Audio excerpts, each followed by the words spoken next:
Hello friends, आज CTET का महत्वपूर्ण 20 क्वेश्चन देखेंगे लोग।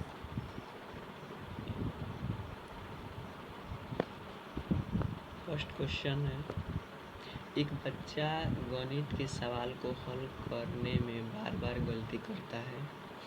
शिक्षक उसे तुरंत सही उत्तर बताने के बजाय संकेत देता है और बच्चे को स्वयं उत्तर तक पहुंचने में मदद करता है। यह किस अवधारणा का उदाहरण है? तो जिसमें बच्चा बार बार गलती करे और शिक्षक उन्हें सही उत्तर तक पहुंचाने का संकेत करते हैं और मदद करते हैं। तो ये जो होता है एस्केप फोल्डिंग होता है। क्या होता है? एस्केप फोल्डिंग होता है। सेकंड क्वेश्चन,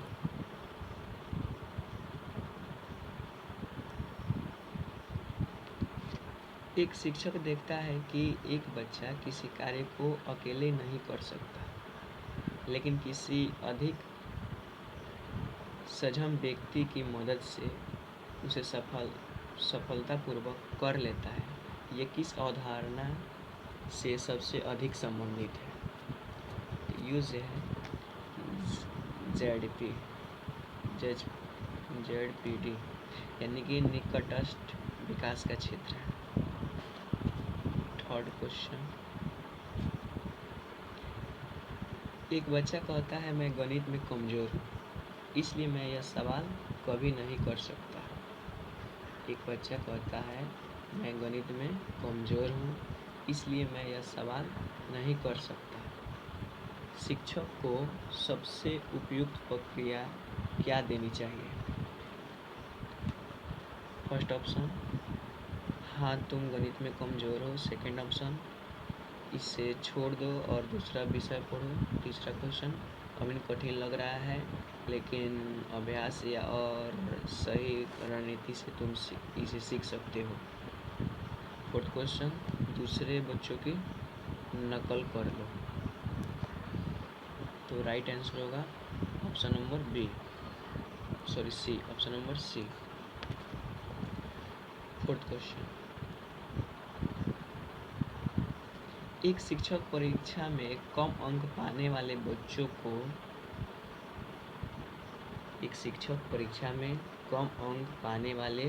को तुम बोलता है तुम बुद्धिमान नहीं हो।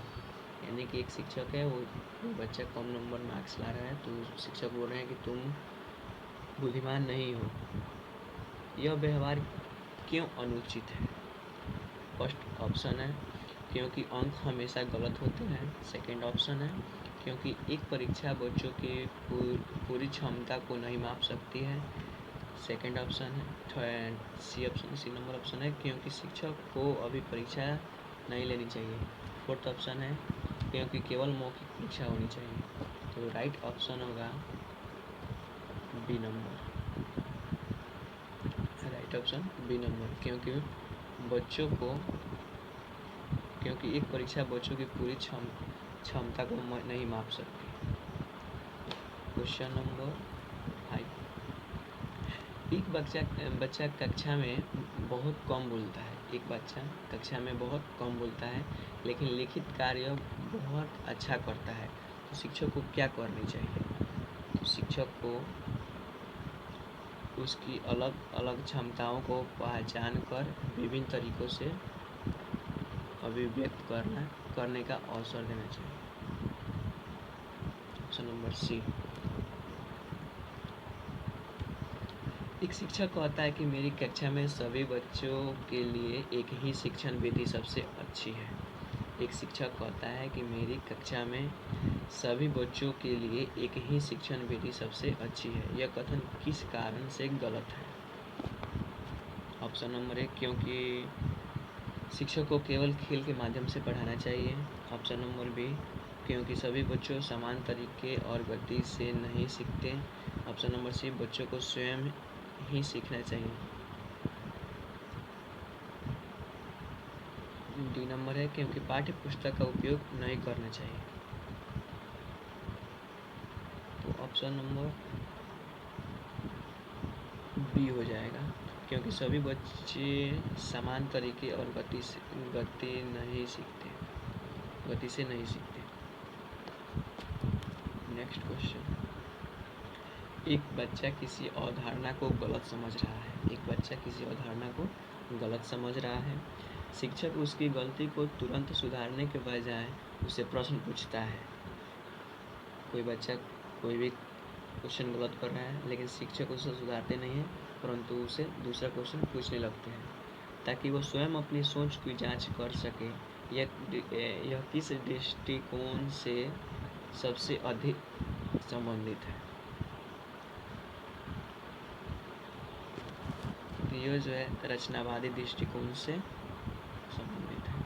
रचनावादी दृष्टिकोण से संबंधित है। क्वेश्चन नंबर 28 नंबर, एक शिक्षक अलग अलग बच्चों को उनकी आवश्यकताओं के अनुसार अलग अलग प्रकार की सहायता देता है। यह किस सिद्धांत को सबसे अधिक दर्शाता है? तो यह व्यक्तिगत विभिन्नता को दर्शाता है।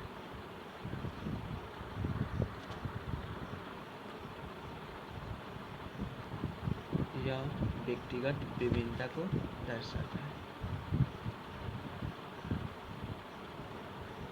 क्वेश्चन नंबर 9, एक बच्चा किसी कार्य को अकेले नहीं कर पाता है।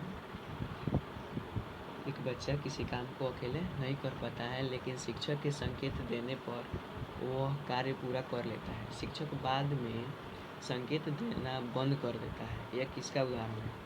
तो यह जो है एस्केप फोल्डिंग का उदाहरण है। यह जो है एस्केप फोल्डिंग का उदाहरण है। Escape folding.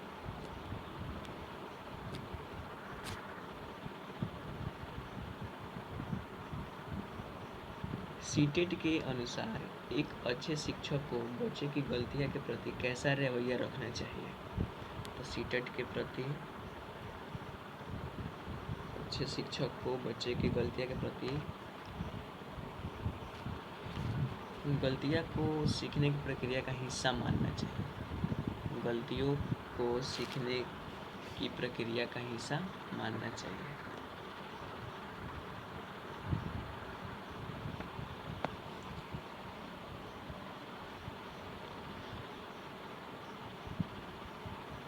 एक बच्चा किसी समस्या का समाधान अपने तरीके से करता है, लेकिन उसका तरीका शिक्षक द्वारा बताए गए तरीके से अलग है और उत्तर सही है। शिक्षक को क्या करना चाहिए? तो बच्चे की विधि को स्वीकार करके उससे उसकी सोच समझने के लिए कहना। सबसे अच्छा ऑप्शन तो यही है। केवल जहाँ पे केवल आगे काट देना है, गलत मानना है, गलत कभी भी नहीं मानना है। दूसरों के बच्चे से पूछना चाहिए, दूसरे से नहीं पूछना चाहिए। जो आना चाहिए खुद से करना चाहिए।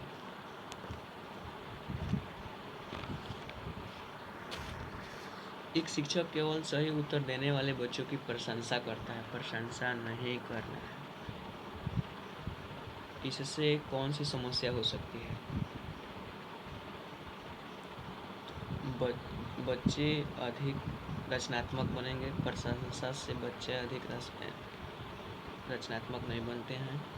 सभी बच्चे को सीखने की गति समान होती है, समान नहीं होती है, असमान होती है। बच्चे को आंतरिक प्रेरणा हमेशा बढ़ेगी। प्रशंसा करने से बच्चे की आंतरिक प्रेरणा नहीं बढ़ती है। ऑप्शन नंबर बी राइट हो। एक बच्चा कहता है मैं यह काम नहीं कर सकता।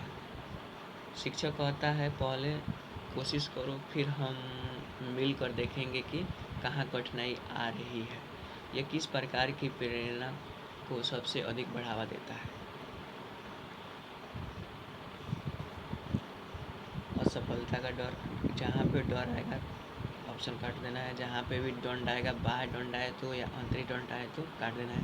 जहाँ पे प्रतियोगिता या प्रोत्साहन हो वहाँ पे उसको भी कट कर देना है। तो B will be right answer.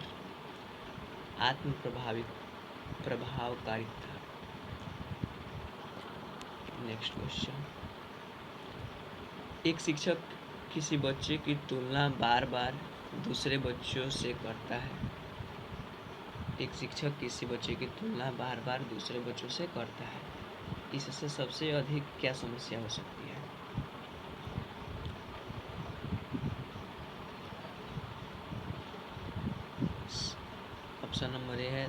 बच्चों की आत्मधारणा और आत्मविश्वास प्रभावित हो सकता है। राइट। सभी बच्चों को उपलब्धि समान हो जाएगी। नहीं। बच्चे हमेशा अधिक प्रेरित होंगे। नहीं। व्यक्तिगत भिन्नता समाप्त हो जाएगी। नहीं। A will be the right answer. Next question. एक शिक्षक कहता है कि हर बच्चों को समान अवसर देना चाहिए, देना ही पर्याप्त है। समान अवसर देना ही पर्याप्त है। समावेशी शिक्षा के संदर्भ में यह कथन क्यों अधूरा है? समावेशी शिक्षा, अंक देना गलत बात है।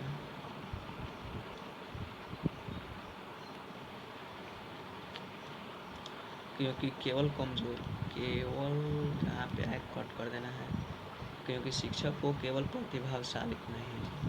दोनों ऑप्शन कट गया, तीनों ऑप्शन कट गया, बच गया बी नंबर। क्योंकि अलग अलग आवश्यकताओं वाले बच्चे को उचित और आवश्यकता सहायता भी देनी पड़ सकती है। Next question. वाइगोस्की के अनुसार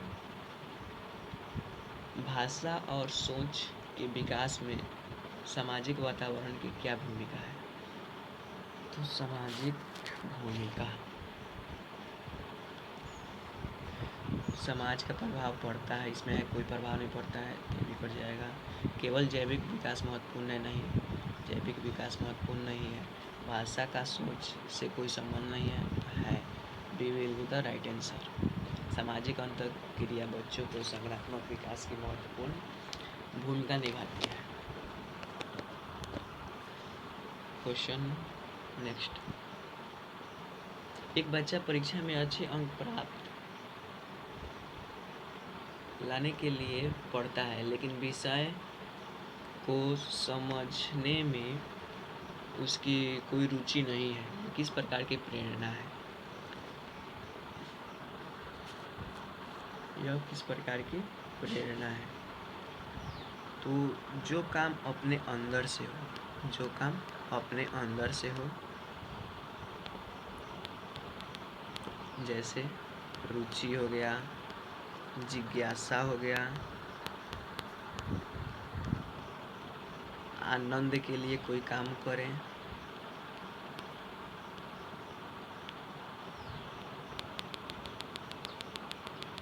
तो ये सब आंतरिक प्रेरणा होगा। जो काम अपने के लिए स्वयं करें,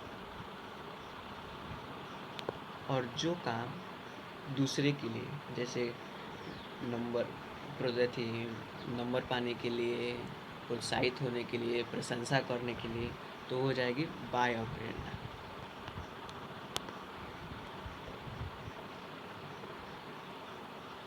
एक शिक्षक बच्चों को केवल याद करने के बजाय कभी भी याद नहीं कराना है।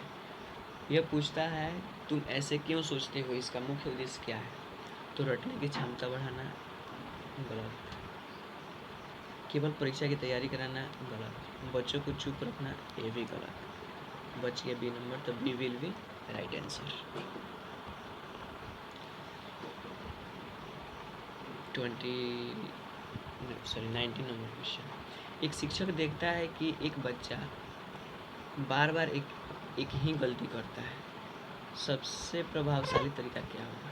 उसे दंड देना चाहिए? नहीं। गलती को अनदेखा करना चाहिए? नहीं। उसके कमजोर विद्यार्थी घोषित करना चाहिए? नहीं। C will be right answer. Last question 20 number. एक शिक्षक कहता है कि हर बच्चे को एक ही तरीका से पढ़ाने का निष्पक्षता बनी रहेगी। सीटेट के दृष्टिकोण से सबसे उचित प्रतिक्रिया क्या होगी? चैनल को स्टडी कॉम्प्लेक्स,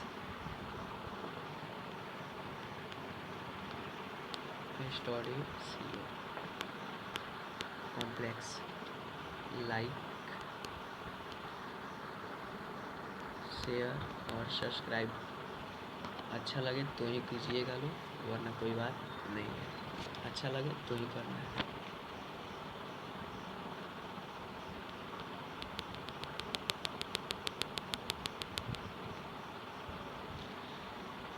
एक शिक्षक कहता है हर बच्चों को एक ही तरीका से पढ़ाने का निष्पक्षता बनी रहेगी। सीटेट के दृष्टिकोण से सबसे अच्छी प्रतिक्रिया क्या होगी?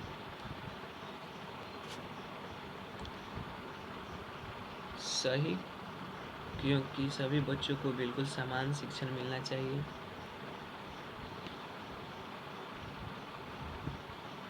गलत, क्योंकि निष्पक्ष का अर्थ बच्चों को अलग अलग आवश्यकताओं को ध्यान रखकर उचित अवसर और सहायता देने भी है। ये भी सही। सही, क्योंकि व्यक्तिगत विभिन्नता सीखने में महत्वपूर्ण नहीं है। गलत, क्योंकि शिक्षक केवल कमज़ोर बच्चों को पढ़ाते नहीं। B will be right answer. अगर वीडियो पसंद आए तो प्लीज़ लाइक एंड सब्सक्राइब कीजिए।